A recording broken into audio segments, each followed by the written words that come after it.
We are here today with Professor Fernando Pinho. He's from University of Porto and he's gonna answer some questions for Canal Archimedes. So, Professor, can you talk about a little more about your research in your university and a little about the departments in your university?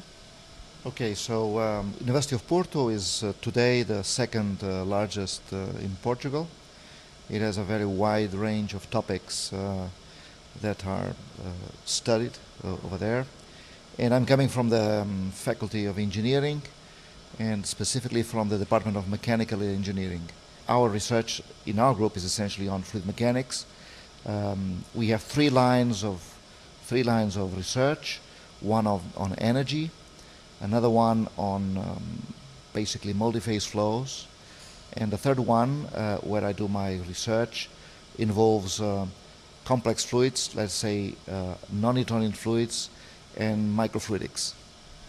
And University of Porto is member of the Science Without Borders. Now the inscriptions are closed, but can you talk about this project, this Science Without Borders? What do you think? Do you think it's a good project? Well, I have some mixed feelings about the program. Science Without Borders as one branch related to undergraduate students. And my experience with undergraduate students coming from other countries and other universities is mixed. The reason for that is that there is not much control of where the students are coming. And the performance of the students depends a lot of their maturity and where in their programs they are. So if the student is in very early years, it can be kind of a disaster because the student sometimes enrolls in courses for which he still does not have the background of earlier courses in Brazil. However, if he comes in the final years of his studies, he usually goes and does a project, and that's much better. So this is the reason why I have mixed feelings. The other branch of Science Without Borders concerns more researchers, either PhD students or master students, as well as researchers. And over there, I think, on this part, it's much more successful because people are mature. They are already doing research on a specific topic where they are knowledgeable, and things work much better. And thinking about that, I think Brazilian government started to think about that because recently our government has signed an agreement that says that undergraduate engineers, they only can go if they finish some classes here in Brazil. I think this is a good measure. This is a good agreement, don't you think? So this is important to do because they need to have all the background training done in Brazil when they go. Of course, if they go to Portugal, it's much easier because the language is the same.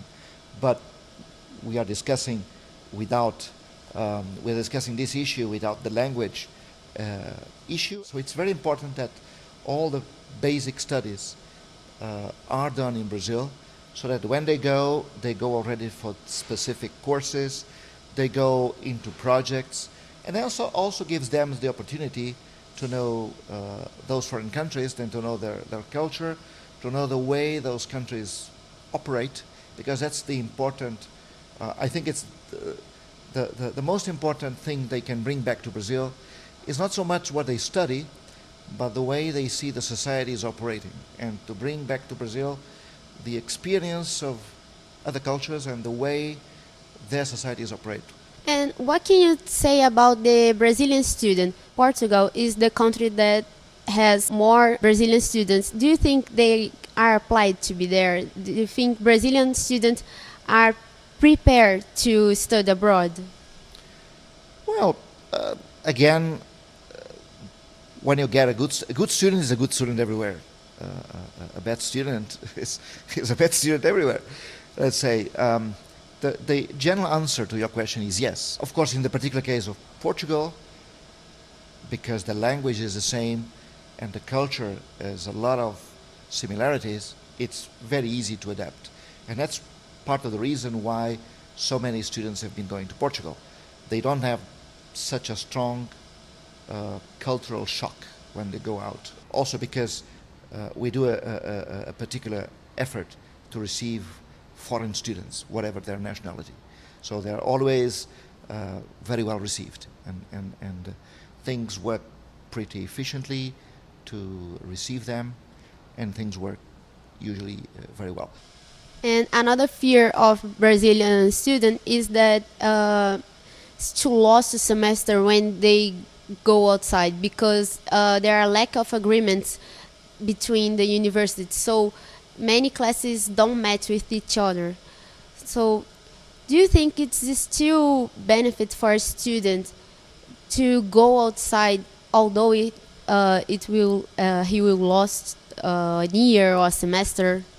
Well, yeah, I can see the problem. The academic year in Brazil is shifted by half a year in relation to Europe. The academic year starts in March. Over there it starts in September. Again, the solution to that problem is easy if they are in their final years, and if they go and do a project rather than specific courses. It's easier to adapt. That work has to be done in some preparation. There should be more communication between the faculty in Brazil and the faculty abroad, because the student should not go alone. The student should get in touch with faculty here in Brazil, and the faculty in Brazil gets in touch with the faculty in the country where they go, to try to match things, to try to avoid loss of information, loss of classes. The solution to that is more communication between faculty in Brazil and faculty abroad. And we are talking much about Brazilian students going outside. People know that, but we are not used to receive students. We just send our students, and many people think that this happens because of our infrastructure that is lacking. Do you think there is another reason for that? It could be the infrastructure. I have a particular experience with this. 4 years ago, we had an exchange project which would send PhD students from Brazil to Portugal, and also PhD students from Portugal to Brazil, to this lab. And our students did not want to come to Rio because they said that's an unsafe place.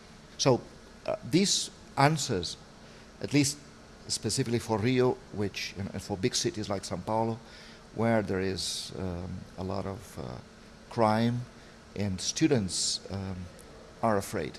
It's true. I think Brazil needs to solve some of its internal problems to be attractive to students.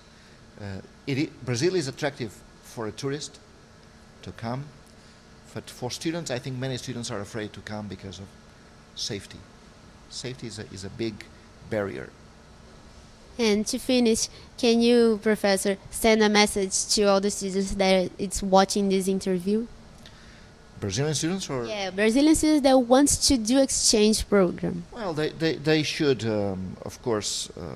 I encourage that exchange, as I said in my interview. It's very important to have their basic training, the core subjects of their degrees. They have to do it in a consistent manner.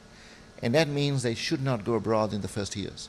But then they should go for 1 or 2 semesters, especially to try to do, say, final year project. Work that does not force you to attend classes. And so it's more an interaction between the student and the supervisor abroad. And in that way, you don't have the risk of losing classes, of losing information.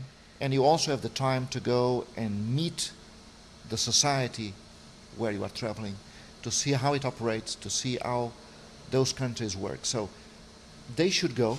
I encourage them to go, but to go in their final years, not to go in the beginning, because that creates a lot of problems. Okay, thank you, Professor, for your time, for your attention, and it was a pleasure to have you here.